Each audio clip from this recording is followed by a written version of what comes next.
Looks like it's gonna work, Kim. Maybe we did it right the first time here. We'll wait a second. First. Oh no. It's not coming. Come on. Oh, I think we're good. Let's see who's the first one. Oh yeah, we're good. Miss Marsha. There's everybody. Hi, Hello, Miss Marsha. hello. Miss Kathleen. Love it. Yeah. Happy Friday. I know that we are have been a little non-existent because I have been out of town and I'm actually going out of town next week too. So we had to update everybody on Kim's journey that we are all taking with her. And again, thank you to all of our patients who come in and ask her how she is doing. She's like a celebrity over here and she's loving that, which is awesome. And she's even inspired some of our patients to do things such as give up coffee, which is something I have a hard time getting our patients to do, Kim, so props to you. I have a hard time asking people to do things that I'm incapable of doing. Right. Yeah. And I can't give up It wasn't coffee. too bad. I did feel a lot better. My insides were always like shaking. You felt like the coffee made that? Now I'm like, Maybe I need to go calmer. up for coffee. Yeah. Okay.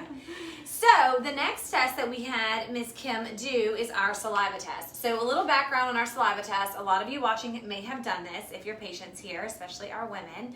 But this was the first kind of different, so to speak, test that I started doing years and years ago when I went into private practice. I learned about it when I did nutritional medicine certification. And it's kind of just another way to look at your hormones and your adrenals. What above and beyond blood. What I love about it, and kind of my spiel, is that blood test for hormones and adrenals is great as kind of a screening and to look for patterns. But if any of you have ever gotten your own hormones done, when you look at your result, it's like your estrogen is normal if it's 30 or 300 or, something of that, which is crazy because that's a huge wide difference and it depends on so many things. What is your real normal and is your normal for you? So it gives us no indication of time of month, age, or anything like that. It's kind of just these wide ranges. And so if you fall in the range, they tell you you're normal. So oftentimes I'll get patients who have had some of these labs done by, previous workups, and like everything was normal. Well, they weren't looking at necessarily patterns of the hormones or the adrenals, and you're certainly looking at serum levels, so you could argue we don't really care what the hormones are in your blood. We want to know what the hormones are in your tissues, so it's actively working in your body. And so that's where the saliva test has become super helpful for me, and now after doing it for years, I definitely see a huge value in specifically in certain patients as well. And so what I love about the saliva test is a couple of things. One is it's done on day 19 of your cycle if you have normal cycles as a young woman. So that's pretty cool because you're looking at that luteal phase where if you're going to have an imbalance, usually that's where it's going to be. And so the next thing is you're doing it in the morning, fasting, kind of before life starts, before you even get out of bed. And so it's a true morning fasting level. A lot of our patients have problems getting to the lab. Maybe you were not fasting. You got this horrible call with something stressful before you walked in to get your blood taken, and then all bets are off. Mm-hmm. So this is a true fasting morning test, salivary, or theoretically a tissue sample, as opposed to just looking at the blood, of what your hormones are. And then what I love is they give us 2 ways to visually look at it, and I'm very visual. And so it actually maps it out on a graph where you are, and that's the dot. This is Kim's example, that's the dot. Relative to where you should be, so red, yellow, green, and what is optimal for you for your age and that time of the month. You can do it if you're postmenopausal, all that. You can do it anytime, but for Kim, because she has regular cycles, it was on day 19. And so the dot, you really want to be, and you probably can't see from there, but there's this little line in the middle, and that's what they consider optimal for that for a second. Okay, so anyway, so the other thing that it shows us is it gives you your estrogen, progesterone, testosterone, DHEA, and cortisol. And cortisol, unlike these, is mapped out not for age but time of day, because we know we want the cortisol to peak and come down every day in a good circadian fashion. So if you're not sleeping well or stress is all wacky, or a lot of moms have cortisol that goes up in the afternoon and evening because you go home and you got to kind of do the second part of your job of the day, that can cause dysfunction. And so these hormones in your body and your tissues are all talking to each other. And so one is absolutely affecting the other.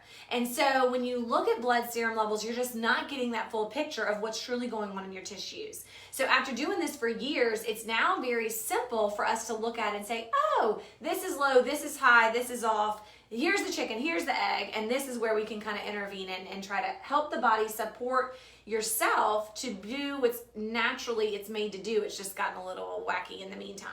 The other thing that's interesting is, and we've said this before, but I'll just say it again, if the cortisol's wacky and the hormones are low, that is not ovarian failure or menopause. That is truly a stress response. The cortisol is suppressing your body from maybe even ovulating because you're not made to have babies when you're super stressed. So it's actually a protective mechanism in you, but it can cause problems in great America, especially now.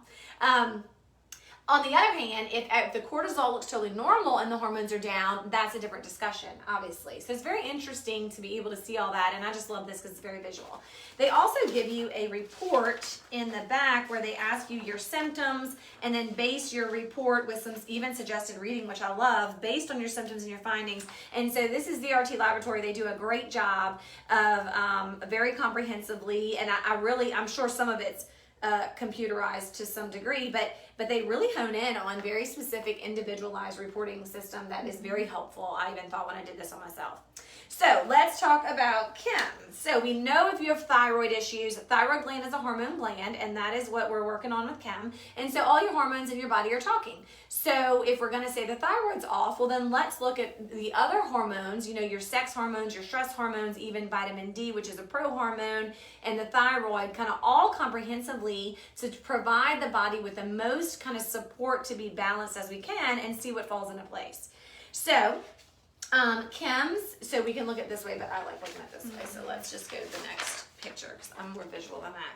So relatively speaking, Kim's estrogen is low. Her progesterone is a little bit better, but not optimal. Her testosterone is normal, and then her DHEA is low. Kind of surprisingly, her cortisol is actually pretty good because working here is just so great for your adrenals. and I'm so taking cortisol support. and you're already doing the cortisol support yeah. from the get-go because we saw that on her blood work. And so her adrenals are already looking good and falling into place, which is awesome because that's a little bit harder to fix than some of this other stuff sometimes. So relatively speaking, we look at the pattern. Her estrogen is low, but relative to her testosterone, it's very low. So you can imagine if her estrogen was here, then her testosterone would be here. So she is losing or converting some estrogen and testosterone. That balance is off. So we want to give her something that boosts her good estrogen and helps her kind of detox her bad estrogen out. And for her, that is our hormone support, which is definitely one of our best sellers, which is just DIM. DIM is made from vegetables. It's kind of a lot of talk these days, which is good. And that works wonderful for that imbalance there. The other thing to note is that DHEA pushes all these other hormones to be made kind of as a precursor. So giving Kim a little DHEA will help push her estrogen as well and support kind of her adrenals on the back end. Her progesterone is relatively low normal, but what we wouldn't want to do is over supplement her with progesterone because that would in turn inhibit her estrogen, and we wouldn't want that to happen. So we may inappropriately on blood give her some progesterone, but that would be the wrong thing to do in my opinion here. We'd want to first support the estrogen and the DHEA and then see what's left over. Because again, they're all talking. So what we came up with Kim to do, she was already on the cortisol support, so that has ashwagandha and the herbs and things that help our adrenals to be healthy, kind of feed our adrenals. I say it's kind of like the idea of eating carbs before you go run. The adrenal gland needs ashwagandha and these other herbs to keep giving you the cortisol, and we kind of want to support that in that normal circadian fashion. And then we're going to give her hormone support, so that's going to boost her estrogen and kind of detox that bad estrogen out of her. We're going to give her a little bit of DHEA just for a minute. I don't love using DHEA forever at all, but if you need kind of a boost to boost things, it's wonderful. And that'll help her with energy and other things like that. And then I went back and forth about it, but we kind of decided to do one good little round of something that is actually a Young Living product. We don't do a ton of Young Living PO products here, but this has been something that I've developed a love for over the years, and I'll tell you why. So it's called Cortistop. Some of you may know it, and it is a proprietary blend, which I don't love because you really don't know what you're getting, but I've used it long enough to know it has a good little spot in my heart for certain patients. But it has a lot of natural things that kind of support hormones. So it's interesting, Young Living calls this Cortistop, but it doesn't even have ashwagandha in it, which kind of speaks to what we're talking about here. It supports these hormones to then help the adrenals and the stress response. So it has things like frankincense and peppermint, which are natural anti-inflammatories, which is great for someone who has Hashimoto's. And then it has some things like black cohosh and clary sage and these other essential oils that just help to, we know, herbs and oils that help to push up our hormones and kind of regulate things out. So we're not going to do that for a long time with her. We definitely don't do this for more than about 8 weeks. So we're just going to do that for a minute to really kind of support her body to reset. And so how long have you started all this, Kim? I just started this week, and I felt a big difference just with the hormone support alone. I felt more focused and I just felt better. Good, good. Okay. So a lot of people say that. So that is Kim's kind of next step in her journey. Again, we love these, and I'll tell you a little fun fact about these, and kind of, because I'm very traditionally trained doctor, and so this is one of the tests when I say, and I often say that I have learned in some regard more from my patients than I've ever learned in medical school. This was a good example of that. I kind of trusted this doctor who I went train with and came back from training and started doing these. And these patients would come to me and say, you know, I've seen all these doctors, they told me everything's normal, but I specifically do not feel good right before my cycle. And I'm not going to take Prozac because I know it's the hormones. And they all told me that I'm totally normal. What is going on? And I'd say, well, I don't know, but we have this other test we can do to look, you know, kind of dig deeper into that. And so we do one of these tests and it come back and they would often look very similar to Kim's. And so we give them, on average, probably about 3 things, maybe plus or minus, but this is kind of a normal little regimen after you do a saliva test. And these patients would come back kind of in 1 to 2 months, and it was crazy. They would say, oh my gosh, you fixed me, I'm totally fine. To the effect where in the beginning, I didn't believe them. I'm like, really? No, this really just from the saliva, and that, you know.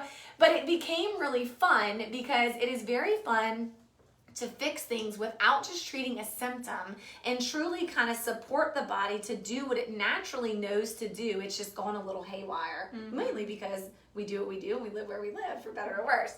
And so that, and I told this to a patient today, and I still believe in that this is a huge part of what keeps me excited and fun, and it's often different for every patient, very individualized, and it keeps me really looking forward to the next patient I'm going to see, and looking forward to helping them support their body instead of throwing a medication at them to treat their symptoms that we know is going to have side effects, and kind of sitting there saying, okay, I'm going to give you this, but it could cause this, and those types of things. Not that all medicines are bad. We absolutely use them, of course, and we love them, that we have all of a great array of options to choose from, but starting here is often a wonderful place to be. The other thing to know is that we accidentally get people pregnant all the time doing this, and I did have to learn that the hard way.